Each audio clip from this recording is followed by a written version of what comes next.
Hello, everyone. I want to talk to you today about a quiet kind of power. It's not the power of the loudest voice in the room. It's not about the grand gesture or the cutting remark. It's the power that comes from deep within, from a place of profound self-knowing. It's what happens after someone has hurt you, and you choose a different path. We've all been there. Someone speaks a word, makes a choice, or breaks a trust, and the pain lands right here. It's a hand over heart, and in that moment, we have a choice. We can reflect the hurt back into the world, or we can transform it into something else. There is a profound psychology, a deep emotional intelligence, in certain silent behaviors. These are the behaviors that don't seek revenge, but often, quietly make people reflect. They make people sit with what they've done. They are the behaviors of someone who has decided that their peace is more valuable than proving a point. And when you embody them, something shifts. Often, it's in the other person. They begin to regret the hurt they caused. Not because you told them to, but because they finally had to face it. 1. The unbroken calm. You don't match their chaos with your own. When they expect a storm, anger, tears, drama, they are met instead with a grounded, unshakable serenity. Your calm becomes a mirror, and in it, they are forced to see the turbulence they tried to create. 2. The graceful boundary. You don't argue, you don't explain endlessly. You simply and peacefully step back. You protect your energy with a quiet, no more, that is communicated not with a shout, but with a gentle, firm action. They find themselves on the other side of a line they drew themselves. 3. The full, unengaged life.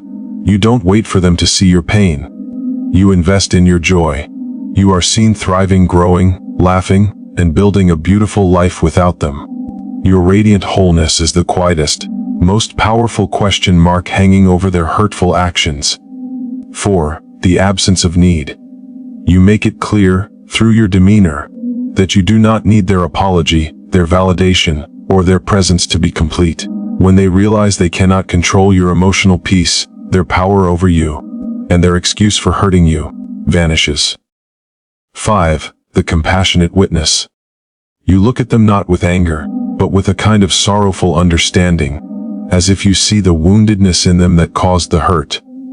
This silent, almost pitying compassion can be far more unsettling than any accusation. It is the profound decision to not reflect another person's chaos or hostility back to them. When someone hurts you, they often anticipate a specific reaction. They brace for an emotional storm, for tears, for anger, for a dramatic confrontation. They have prepared a script for that exchange. Your power lies in refusing to read from that script. Instead, you meet their turbulence with a grounded and unshakable serenity. This calm is not a mask, it is not indifference. It is the quiet evidence of a deeply rooted inner peace. It signals that your emotional state is no longer tethered to their actions. You have anchored yourself in a place they cannot reach. This composure becomes a powerful mirror, held up to their behavior. In the stark silence where your reaction should be, they are forced to confront the noise they created. Your peace accentuates their chaos. It makes their attempt to disrupt you seem small and unnecessary. They are left with the echo of their own actions and nothing else.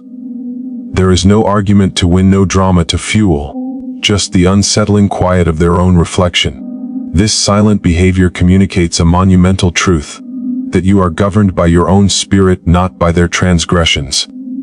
It demonstrates a mastery over self that commands a deep, and often uncomfortable respect. The absence of the expected storm leaves them psychologically adrift. They may try to provoke a reaction to get the familiar conflict that would justify their initial hurtful act, but your calm stands firm, a testament to your emotional intelligence. It shows you have processed the pain internally and chosen a higher path.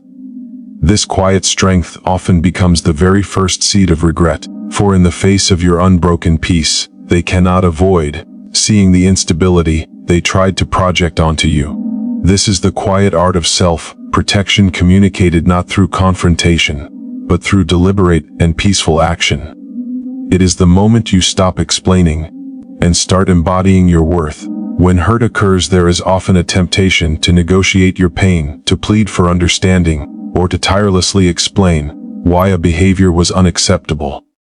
The graceful boundary ends that cycle. It understands that those who consistently hurt you are rarely listening to your words. They are only observing what you will tolerate. Therefore, you change the message you deliver. You say nothing at all. Instead, you step back with a gentle firmness that is both elegant and absolute. You create space not with a slam of a door, but with a soft closing that is final. This silent action speaks volumes.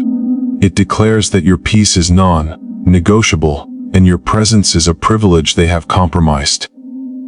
They find themselves on the outside of a line they themselves drew. The power of this boundary lies in its consistency and its silence. You do not announce your departure every day, you simply live on your side of it. You fill your life with other things, with other people, who honor the space you require. This absence becomes palpable. They are left with the consequences of their actions, which is the loss of access to your energy and your spirit. There is no angry text to answer, no lecture to rebut. Just a quiet void where you once were. This forces a profound reflection. They must sit in the silence of their own making and confront the reality that their behavior had a real and tangible cost. The graceful boundary teaches, without uttering a single word. It demonstrates that you respect yourself too much to stand in the path of recurring harm. It is the ultimate application of emotional intelligence, prioritizing your well-being over the futile hope that they will change. In that dignified retreat, they are often left with a growing sense of regret, realizing too late that what they took for granted was actually a fragile gift they failed to cherish. Silent behavior is the cultivation of a full and unengaged life.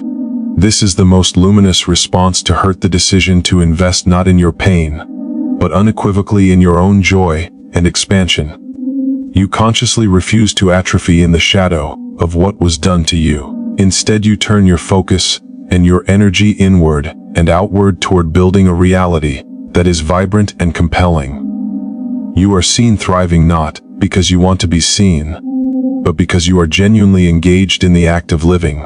You laugh with friends, you pursue passions with renewed vigor, you set and achieve personal goals.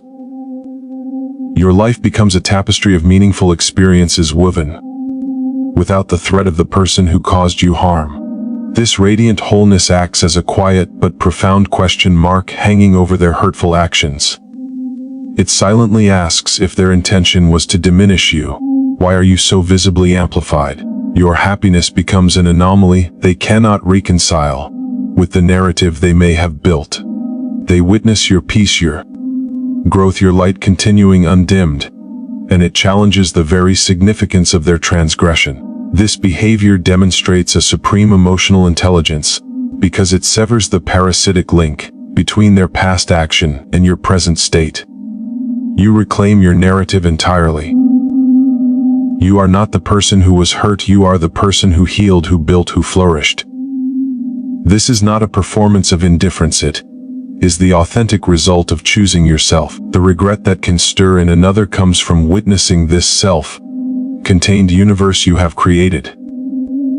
They see that the story did not end with their chapter, that you authored a far better sequel without them. Their action becomes a footnote in your biography, rather than the defining title. Your full life proves you required nothing from them to be complete. That realization that you are not waiting in the ruins, but have constructed a palace from the stones they threw, can be the most humbling and regret-inducing truth for them to finally face. Behavior is the quiet cultivation of an absence of need. This is the ultimate declaration of inner sovereignty, where your demeanor and your energy broadcast a complete and unassailable self-sufficiency. You make it clear through the very quality of your presence that you do not require another person's apology, their validation, or their attention to feel whole and at peace. This is not about pride or a stubborn refusal to reconcile. It is about reaching a state of emotional completion, where your sense of worth is internally generated and firmly rooted. When someone has hurt you, there is often an unconscious power dynamic at play. The person who caused the pain may hold an expectation that you will seek something from them, a correction, an acknowledgement, a sign that they still matter to your emotional world. Your power emerges when you dissolve that expectation entirely. You move through the world with a quiet contentment that is entirely your own. You do not linger in spaces hoping for a glance. You do not craft conversations aimed at eliciting an apology. Your peace is independent. This silent self-sufficiency becomes deeply unsettling to the one who hurt you. They are prepared for negotiation, for drama, for a transaction where they can offer a belated amends and restore balance on their terms. Instead, they encounter a person who has already found balance alone. Their offered apology, if it ever comes, feels suddenly unnecessary, not out of bitterness but because you have already resolved the matter within yourself. Their validation becomes a currency you no longer trade in. This behavior demonstrates a masterful level of emotional intelligence because it acknowledges that seeking closure from the very source of your pain is often a futile endeavor. True closure is an inside job. By doing that work, you remove the lever they believed they had over your emotional state. They are left with the disconcerting realization that they cannot fix you because you were never broken in the way they assumed. Their hurtful action did not create a permanent void, only a lesson. This absence of need forces them to sit with the pure, undistilled consequences of their behavior. There is no emotional tug of war to distract them, only the quiet fact of what they did, and the equally quiet fact of your undisturbed wholeness beside it. That juxtaposition where their action meets your unshaken completeness is often where genuine regret begins to crystallize. They regret not because you need them to, but because they finally see they are not needed at all. Powerful behavior is embodying the role of a compassionate witness. This is perhaps the most disarming and psychologically profound response of all, for it transcends the dynamic of victim and offender entirely. You choose to look upon the person who hurt you not with the heat of anger or the coldness of contempt, but with a deep, almost sorrowful understanding. Your gaze holds a silent recognition of the woundedness within them that likely fueled their harmful actions.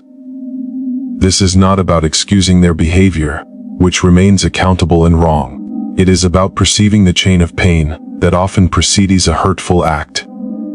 This silent compassion communicates that you see them more wholly than they saw you. In that moment of transgression, you perceive the insecurity, the fear, the unhealed injury that manifested as cruelty or betrayal. Your pity is not condescending, it is heartbreakingly clear.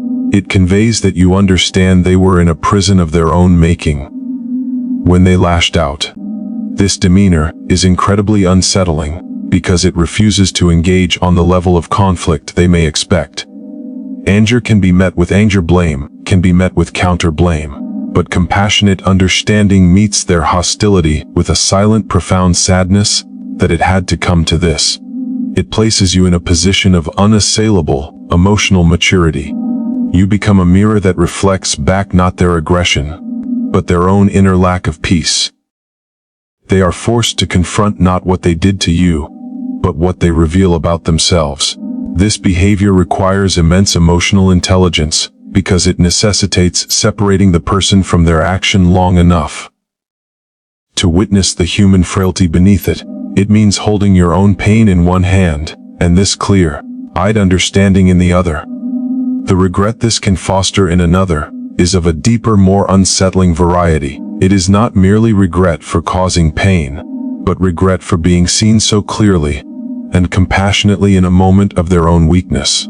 They may have prepared for a fight, but they are met with a form of gracious sorrow that leaves no room for battle. In the face of your compassionate witness, their defenses, their justifications, their ego have nothing to push against. They are left alone with the raw truth of their actions and the humbling realization that the person they hurt is the one who can see their pain most clearly. This silent insight can unravel a person's narratives and become the catalyst for genuine self-reflection and profound remorse. So, You see, it is never really about them. These 5 silent behaviors, the calm, the boundary, the full life, the absence of need, the compassionate witness, the refusal to collect injuries, the quiet integrity of your actions. They are not a strategy for winning someone back. They are not a recipe for revenge. They are something far more sacred. They are the blueprint for your own liberation. When you choose the unbroken calm, you claim your right to peace. When you draw the graceful boundary, you teach the world how to love you by first loving yourself. When you build a joyful life, you become a living testament to your own resilience. When you release the need for their apology, you announce that your wholeness was never in their hands to begin with. You stop being a character in their story of conflict and distraction, and you become the author of your own story of grace and strength. And yes, in the radiant, quiet space of that self-possession, something remarkable often happens. The people who caused hurt, they begin to see. Not because you pointed, but because your light finally illuminated what was always there. They are left with the unadorned truth of their actions, reflected in the dignity of your silence. Their regret, should it come, is not your trophy. It is simply the echo of your own transformation. A final, distant confirmation that you chose the higher road. So walk that road. Tend to that quiet power within you. Nurture that profound inner peace. Let your life, in all its steady, graceful, joyful integrity, be the only message you ever need to send. For when you are truly centered in your own worth, the world around you has no choice but to adjust to your gravity.